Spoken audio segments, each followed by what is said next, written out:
Hi everyone welcome to my channel. ತಮ್ಮೆಲ್ಲರಿಗೂ ನಮ್ಮ ಚಾನಲ್ಗೆ ಸ್ವಾಗತವನ್ನು ಕೋರುತ್ತಾ ಇವತ್ತಿನ ವಿಡಿಯೋದಲ್ಲಿ 2026ನೇ ಶೈಕ್ಷಣಿಕ ಸಾಲಿನ ಇಲ್ಲಿ ಆದರ್ಶ ವಿದ್ಯಾಲಯದ 2ನೇ ಸುತ್ತಿನ ಶೀಟು ಹಂಚಿಕೆಯ ಲಿಸ್ಟು ಇವತ್ತು ಪ್ರಕಟಗೊಂಡಿರುತ್ತದೆ. ಹೌದು, ಇಲ್ಲಿ ಕರ್ನಾಟಕ ಸರ್ಕಾರ ಇಲ್ಲಿ ಈಗಾಗಲೇ ಮೊದಲ ಸುತ್ತಿನಲ್ಲಿ ಆಯ್ಕೆಯಾದಂಥ ವಿದ್ಯಾರ್ಥಿಗಳಿಗೆ ಇಲ್ಲಿ ಜೂನ್ 3ನೇ ತಾರೀಕು ಅಡ್ಮಿಷನ್ ಮಾಡಲಿಕ್ಕೆ ಲಾಸ್ಟ್ ಡೇಟ್ ಅಂತ ಇಲ್ಲಿ ಘೋಷಿಸಲಾಗಿತ್ತು. ಇವತ್ತು ಮತ್ತೆ 2ನೇ ಸುತ್ತಿನ ಶೀಟು ಹಂಚಿಕೆ ಲಿಸ್ಟು ಪ್ರಕಟಗೊಂಡಿರುತ್ತದೆ.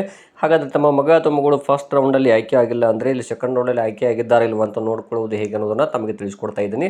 ಇನ್ನು ತಾವುಗಳು ನಮ್ಮ ಚಾನಲ್ ಫಸ್ಟ್ ಟೈಮ್ ನೋಡ್ತಿದ್ರೆ ತಾವು ಕೂಡ ಈ ಚಾನಲನ್ನು ಸಬ್ಸ್ಕ್ರೈಬ್ ಆಗಿ ಇದು ನಮಗೆ ಶೈಕ್ಷಣಿಕ ವಿಡಿಯೋಗಳನ್ನು ಮಾಡಲಿಕ್ಕೆ ಇನ್ಸ್ಪಿರೇಷನ್ ನೀಡುತ್ತೆ ಅಂತ ತಿಳಿಸುತ್ತಾ, ಮೊದಲನೇದಾಗಿ ತಾವು ಏನು ಮಾಡಬೇಕು ಅಂದರೆ ಸಿಂಪಲ್ ಆಗಿ ಗೂಗಲಲ್ಲಿ ಸ್ಕೂಲ್ ಎಜುಕೇಷನ್ ಅಂತ ಟೈಪ್ ಮಾಡಬೇಕು ಫಸ್ಟಿಗೆ.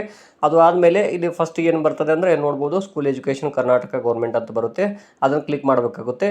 ಅದು ಕ್ಲಿಕ್ ಆದ ನಂತರ ಇಲ್ಲಿ ಕೆಳಗಡೆ ತಾವು ಸ್ಕ್ರೋಲ್ ಮಾಡ್ತಾ ಬರಬೇಕು. ಅಲ್ಲಿ ನೆಕ್ಸ್ಟ್ ನೋಡ್ತಾ ಹೋಗಿ ತಾವುಗಳು ಕೂಡ ಇಲ್ಲಿ ಇಲಾಖೆಯ ಸಾಫ್ಟ್ವೇರ್ ಲಿಂಕ್ಗಳಂತಿರುತ್ತೆ. ಅದಕ್ಕಿಂತ ಪೂರ್ವದಲ್ಲಿ ಇಲ್ಲಿ ಇಲಾಖೆಯ ಲಿಂಕ್ಗಳಂತಿದೆ ನೋಡ್ಬೋದು. ಇಲ್ಲಿ ಆದರ್ಶ ವಿದ್ಯಾಲಯ ಅಂತ ಇರುತ್ತದೆ. ಅದನ್ನು ಕ್ಲಿಕ್ ಮಾಡಿ ಕೂಡಲೇ ಫಸ್ಟಿಗೆ ಇರುತ್ತೆ 2026-27ನೇ ಸಾಲಿನ 6ನೇ ತರಗತಿಯ 2ನೇ ಸುತ್ತಿನ ಆಯ್ಕೆ ಪಟ್ಟಿಯನ್ನು ಪ್ರಕಟಿಸಲಾಗಿದೆ ಅಂತ ಇರುತ್ತದೆ. ಇಲ್ಲಿ ನೋಡ್ಬೋದು 2ನೇ ಸುತ್ತಿನಲ್ಲಿ ಆಯ್ಕೆಯಾದಂತಹ ವಿದ್ಯಾರ್ಥಿಗಳಿಗೆ ಇಲ್ಲಿ ಅಡ್ಮಿಷನ್ ಮಾಡಲಿಕ್ಕೆ ನೋಡ್ತಾ ಹೋದಾಗ 10ನೇ ಜೂನ್ 2026 ಲಾಸ್ಟ್ ಡೇಟ್ ಅಂತ ಕೊಟ್ಟಿರ್ತಾರೆ. ಹಾಗಾದರೆ ಚೆಕ್ ಮಾಡ್ಕೊಳ್ಳೋದು ಹೇಗೆ ಅಂತ ನೋಡೋದಾದರೆ ಇಲ್ಲಿ ನೋಡ್ಬೋದು 2026-27ನೇ ಸಾಲಿನ 6ನೇ ತರಗತಿ ಪ್ರವೇಶ ಅಂತ ಇರುತ್ತೆ. ಇಲ್ಲಿ ನೋಡ್ತಾ ಹೋಗಿ 2ನೇ ಸುತ್ತಿನ ಇಲ್ಲಿ ನೋಡ್ತಾ ಹೋದಾಗ ಪ್ರಥಮ ಸುತ್ತಿನ ಪ್ರವೇಶ ಪ್ರಕ್ರಿಯೆ ನಂತರ ಲಭ್ಯ ಇರುವ ಶೀಟುಗಳು ಅಂತ ಇರ್ತದೆ.